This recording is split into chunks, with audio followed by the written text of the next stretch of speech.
I will say, if you want a quick SongPull story, we have talked about it a couple times on the show, and I don't know if I've like really clearly defined exactly what the fuck, but it was at my house. When I lived on Elm, I started inviting my friends over once a month to bring a song that they had just written in the last 30 days.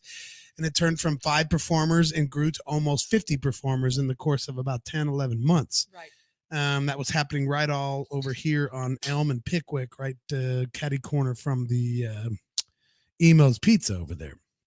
And we were recording all this on video. We were doing interviews. We were performing the songs.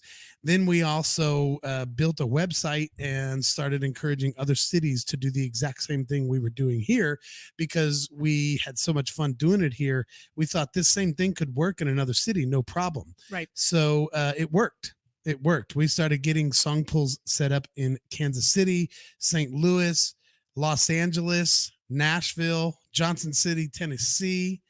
There's one in Oklahoma. There was a couple of them in Austin, Texas.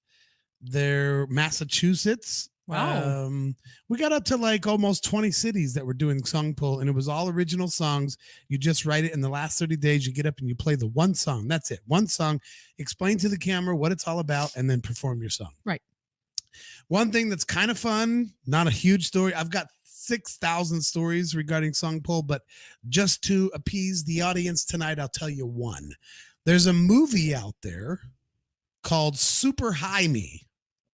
Super High Me. Yeah. Does anyone know of the movie Super High Me? You gonna wait till anybody responds? Super High Me. You don't really have to respond, but it was obviously it came out not too long after the Super Size Me. Oh, the guy okay. who did the McDonald's documentary. Gotcha. Okay. So Called it's Super Size Me. It's not the same guy. It's just No. modeled after that. It's who did Super High Me? I don't know. It's an actor that you all would know. Is it Seth Rogen? I'm gonna Google that. I'm gonna look up on my IMDb. Look up right Super now. High Me. Chris Meadow says Super Hyman? No. It was Super High Me. I don't know. I thought it was like either Seth Rogen or it's like an actor you would know. I'll put that in front of you so you can glance at it and just see if it's Super Hyman. That's fucking funny. Maybe it's not Seth Rogen. I couldn't see the other names on there. I don't have my glass. Doug Benson? Krista Meadows is saying? I don't know. Yes, Doug Benson. So I'm trying stand-up comedian Doug Benson. Okay. I think I know that name, but I'm not sure. Yes, you are correct, Krista Meadows. One of the songs that were performed at a SongPull in Los Angeles is the main song on the soundtrack of Super High Me. Really? Yeah. Damn. Okay. What song? Shit, dude, that was like 20 years ago. I would ask you that, right? So you guys can Google that for us. It's a song about pot, and it's all like all the different kinds of pot, like the strains, all the different strains or strings or whatever they call them. I think it's called strains. All the different strains of pot. And to be clear, he did not specifically write the song for SongPull, but he was writing it at the time that LA did their SongPull, and he performed it at their. So he still wrote it within a month, probably, or ish. It was pretty close to when they actually did their SongPull in LA. Was this guy writing it for that movie already? I think so. Okay. And then also Lizzie was on that SongPull in LA. Yep. She's actually a pretty famous singer right now. Well, I don't know famous. She toured with Lenny Kravitz, and she was on like Conan. Here goes Krista again. I smoke every weed. Yeah, I smoke every weed, man. From pack that big old seed, man. I smoke Yep, that's it. That's it. Young Walker, she says. Young Walker. Was that the name of the guy? Yes. All right.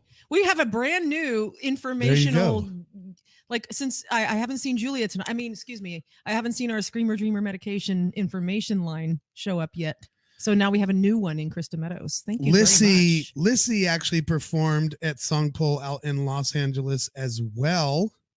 I've had students do her songs. That's here on Wikipedia. Born November 21st, 1982, known as Lissy. is an American singer-songwriter. She released her debut EP, Why You Runnin', in November of 2009. Her debut album, Catching a Tiger, was released in June of 2010. Her second studio album, Back to Forever, was released in October of 2013. Blah, blah, blah, blah, blah. And she went on to play with some pretty big names. Yeah, and she toured. And the song that she performed at SongPull is on one of her records. Let me look here, 2010. Yeah, I think it's on this record. I'm looking. Dead air. I don't care. I don't care. I know we don't care. You guys don't care either. We're just partying. We're having a good time, right? That's why we're here. Track listing. There's a song on unedited and unusual. Look Away. Look Away. The song is called Look Away. It's track number 11 on Lissy's record, Catching a Tiger. Nice. She actually performed that song at SongPull. Very cool. In Los Angeles. Somewhere around 2006. Andy's here. Hi, Andrew. He says, is that one of the, when the stage light went out and she kept going? He's talking about Lissy, I think. Is he talking about, is that a SongPull? That is correct. When she was in the middle of her performance for SongPull, one of the lights went out. They weren't really on a stage. They were kind of playing on somebody's patio, I think. And they had set up a light to kind of light her up. And right when she got to her main chorus, she started like stomping her foot, and she was on like a back patio or a deck. Because it was just her and her guitar or something? Yeah, just her and a guitar. She started getting into it. And as she was stomping her foot, the light that was laying on the ground pointing up at her, boom, it goes out. Oh my gosh. She doesn't even skip a beat. I'm glad Andy brought this up because it's a great fucking story. She just keeps going in the dark. So then it's just Lizzie in the dark, just fucking finishing her song.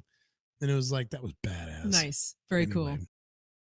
Tune in live every Thursday night at 7 p.m. Central. On the Unsung Screamers Facebook page, YouTube channel, and Twitter. And check out our Unsung Screamers podcast. Wherever you get your podcasts.